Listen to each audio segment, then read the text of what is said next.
بسم اللہ الرحمن الرحیم عن ابی ہریرۃ رضی اللہ عنہ ان رسول اللہ صلی اللہ علیہ وسلم قال من كان يؤمن بالله واليوم الآخر فليقل خيرا أو ليصمت ومن كان يؤمن بالله واليوم الآخر فليكرم جاره ومن كان يؤمن بالله واليوم الآخر فليكرم ضيفه أو كما قال عليه الصلاة والسلام۔ حضرت ابو ہریرہ رضی اللہ تعالی عنہ سے روایت ہے کہ رسول اللہ صلی اللہ علیہ وسلم نے ارشاد فرمایا، من کان یؤمن باللہ والیوم الآخر، کہ جو شخص اللہ اور یوم آخرت پر ایمان رکھتا ہے، فلیقل خیرا، تو اسے چاہیے کہ اچھی بات کہے، بھلی بات کہے، او لیصمت، یا خاموش رہے۔ ومن کان یؤمن باللہ والیوم الآخر، اور جو شخص اللہ اور یوم آخرت پر ایمان رکھتا ہے، فلیکرم جارہ، تو اسے چاہیے کہ اپنے پڑوسی کی عزت کرے۔ ومن کان یؤمن باللہ والیوم الآخر فلیکرم ضیفہ، اور جو شخص اللہ اور آخرت کے دن پر ایمان رکھتا ہے اسے چاہیے کہ اپنے مہمان کا احترام کرے۔ اس حدیث مبارکہ میں نبی پاک صلی اللہ علیہ وسلم نے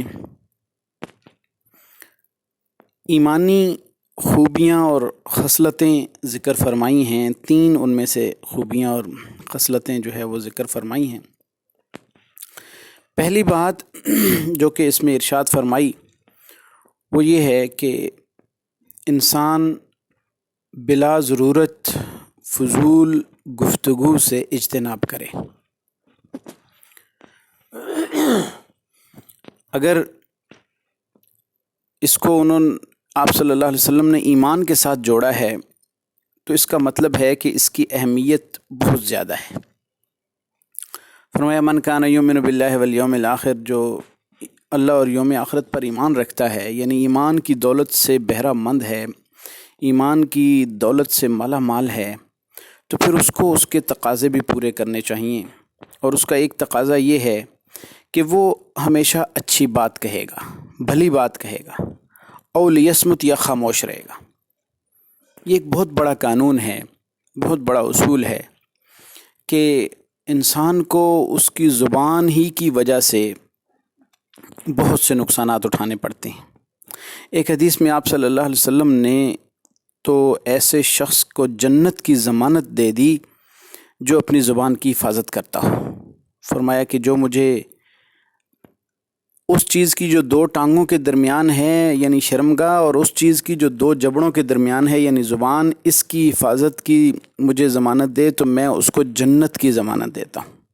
آپ صلی اللہ علیہ وسلم نے ارشاد فرمایا، گویا کہ اس زبان کی وجہ سے انسان بہت سے جو نقصانات اٹھاتا ہے، بہت سے فتنے فسادات ہوتے ہیں، ان سے بچ جاتا ہے۔ ایک اور حدیث میں ارشاد فرمایا آپ صلی اللہ علیہ وسلم نے کہ مومن وہ ہے، المسلم من سلم المسلمون من لسانہ و یدہ، مسلمان وہ ہے جس کی زبان اور ہاتھ سے دوسرے مسلمان محفوظ رہیں۔ تو گویا کہ زبان جو ہے یہ کنٹرول کرنے کے لیے سب سے اہم چیز ہے، جو فتنے فسادات کا خاتمہ بھی کرتی ہے، بہت سی مشکلات سے بھی بچاتی ہے۔ تو انتہائی اہم اور ضروری بات کہی جائے، فضولیات، لغویات اور بیہودہ گفتگو سے اجتناب کرنا، یہ گویا کہ ایمان کی علامت میں سے ذکر کیا گیا اور ایمان کے تقاضے میں سے اس کو شمار کیا گیا۔ دوسری بات جو اس حدیث مبارکہ سے واضح ہوتی ہے وہ یہ ہے کہ وَمَنْ كَانَ يُؤْمِنُ بِاللَّهِ وَالْيَوْمِ الْآخِرِ فَلْيُكْرِمْ جَارَهُ، جو اللہ اور یوم آخرت پر ایمان رکھتا ہے تو اسے اپنے ہمسائے کا خیال رکھنا ہوگا، اس کی عزت کرنی ہوگی، اس کا احترام اور اکرام کرنا ہوگا۔ ہمسایہ جو ہے وہ اللہ تعالیٰ کی نعمت ہے۔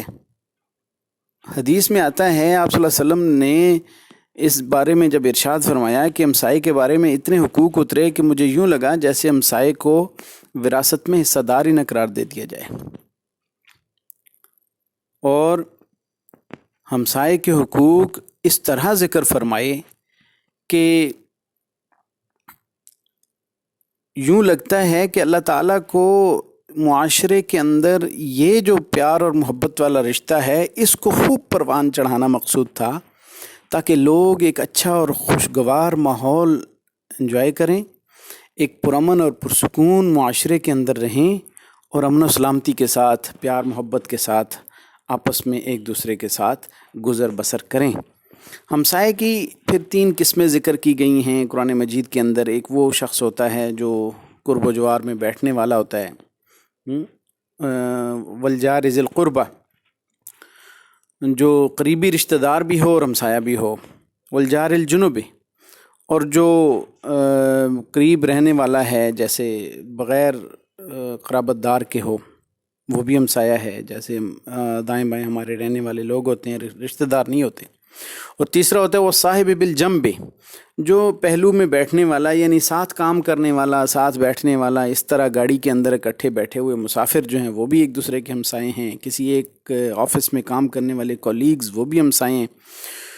تو ان سب کے حقوق کا خیال رکھنے کا حکم ارشاد فرمایا گیا ہے۔